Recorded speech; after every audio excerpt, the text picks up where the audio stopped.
What are you hoping to accomplish tonight, sir? We're raising the awareness about the democracy that was stolen through the Democratic Party, not by the fears of a Trump that will do these things. We had a Democratic Party that already did it. Look at the WikiLeaks. Show them. You're not afraid of a Donald Trump in the fall? I'm afraid of a Democratic Party that's secretly taking our rights away while we're scared of somebody who's saying they're going to take our rights away. A powerful moment on this network just moments ago. You've got Democrats feeling like this is a system that is completely rigged against them.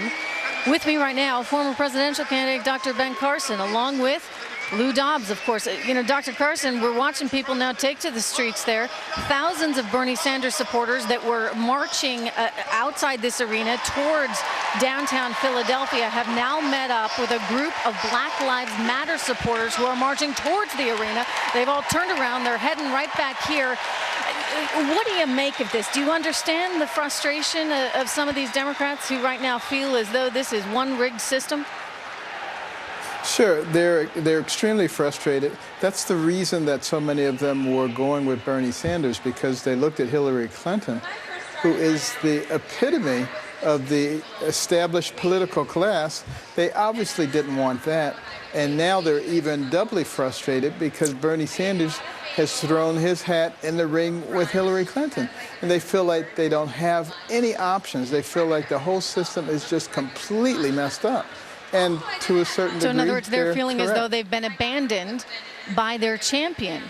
You know, politically speaking, who does the advantage go to in this situation? A lot of people have made this comparison to 1968. Lou, rightly so, points out this is nothing like 1968 in terms of its drama level, not quite there. However, let's not forget that a lot of Democrats stayed home in '68 because they were not enthused. And Richard Nixon became president of the United States. If these Bernie Sanders supporters do not go to the polls, what does it mean? Well, it's going to be obviously an advantage for the Republicans if that happens. But it's also an opportunity, I think, for Donald Trump to begin to really, you know, put a hand of leadership out there and be able to articulate some programs that will appeal to everybody.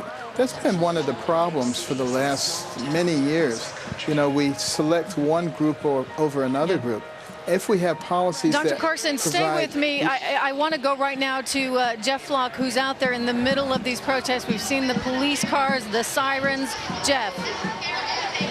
We have got an extremely volatile situation out here right now with the Black Lives protesters marching one way and the Sanders protesters the other way. You've got police in the middle of this now, and this is nowhere near as large a police presence as there was in Cleveland. And they're now trying to back police cars up. This is somewhat metaphorical, perhaps, but the police are trying to back up as the protesters come toward them. This is as I said, a very volatile situation. You had some protesters taunting the police, and they're now trying to move back. There has not been any direct violence yet, but I'll tell you, we are right on the edge of it. It's almost as if a melange of frustrations and protests are coming together right now on the streets of Philadelphia. It's almost hard to distinguish one protest from the other. And there is chaos. I think it's fair to say there is chaos on the streets of this city as we speak. You know, I'm looking at this crowd, and Jeff, as you pointed out, not a lot of police there, a lot of protesters. Lou Dobbs, you know, when we were in Cleveland, there were thousands of police. I mean, really, when they anticipated a protest sprouting up, they were there instantaneously. We saw them on the streets, sometimes in groups of 100, dressed in SWAT gear. We don't see that as much in Philadelphia, and as we look at these pictures that Jeff is bringing us, I see many, many more protesters than I do, you know, police presence. I think you're making a great point, Trish. The police presence here, while I'm sure is in the thousands, I don't think doesn't convey the sense that it approaches the 5,500 law enforcement officers who were present in Cleveland. There is a looser atmosphere here in Philadelphia than there was in Cleveland. And what we're watching is, Jeff describes it as volatile. It is truly unfortunate that if this has been organized, between the Socialist Sanders protesters and the Black Lives Matter demonstrators to create this kind of volatility. This is very provocative actions on the part of these people, peacefully demonstrating, but this is not constructive to do it in this fashion, because precisely as Jeff has said, these things can turn very quickly. If you've ever been in the middle of a demonstration that turns into a mob, you sense it. It's a visceral, chemical moment in a crowd. Sure. Dr. Carson here with us as well. And Dr. Carson, that's the big fear, of course, that nobody wants to see any of this turn, but as we're pointing out, it seems as though things are becoming more volatile. Any explanation for that? Why at this time we're seeing that? Is this Sure. primarily just a result of where we are right now as a country? Well, this is a tinderbox, and I think there are some outside agitators who knew that that was going to be the case, and so they're coming in and taking advantage of it, and it's really creating a very dangerous situation. And I hope the police have reinforcements, because this could be just the beginning of something pretty substantial. Lou, do you think that the police did not anticipate this to this magnitude? I mean, you think about Cleveland and the presence there, and there was a lot of concern, I'd say even fear, that there would be these outbursts.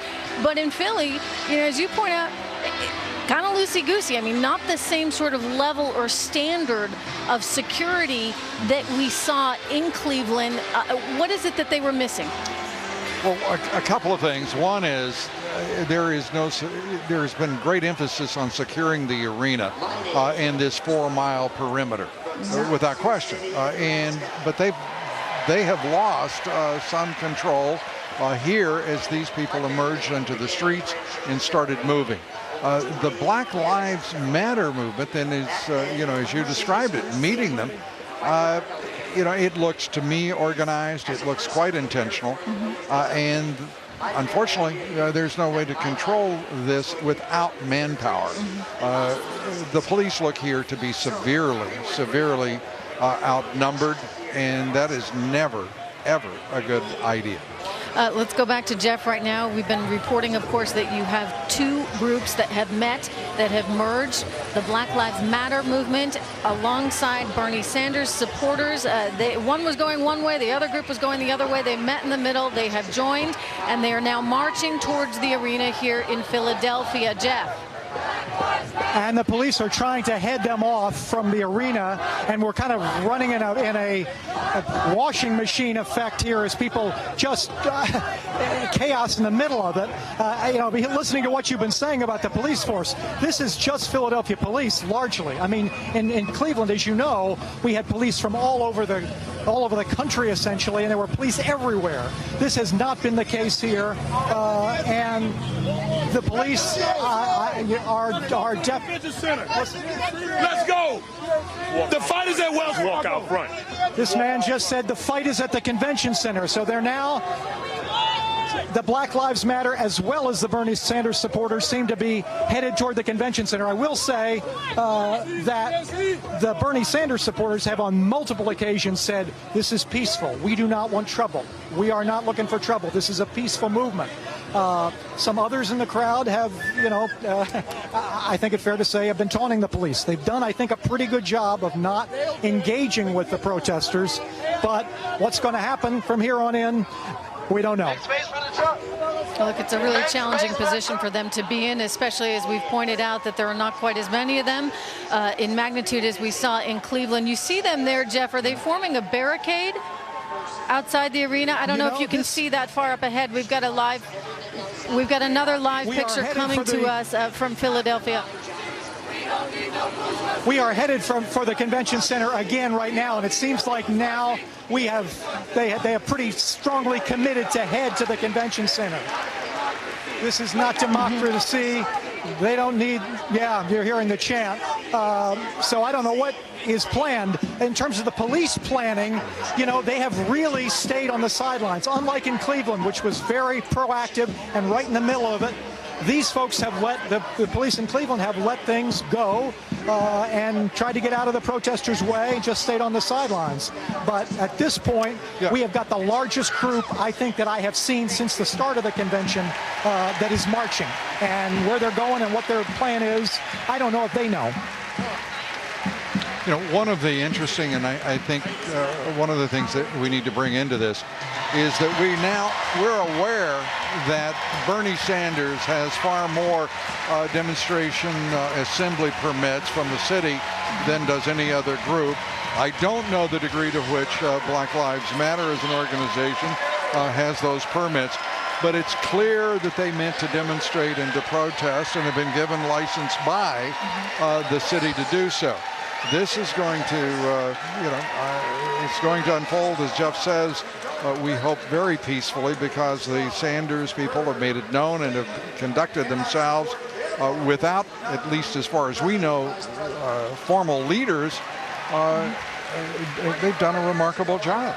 You know, you think about what a distraction it is from what's going on here in the arena. A big momentous night, of course, for Hillary Clinton, becoming the first woman to top a presidential ticket there. And all of this, of course, unfolding right outside the premises. We're going to talk with someone who's a big supporter of hers, as well as an advisor to President Obama, coming up to get his thoughts and his reaction to all of this. And we're going to continue following these protests for you. We are going to be right back live from Philadelphia right after this quick break.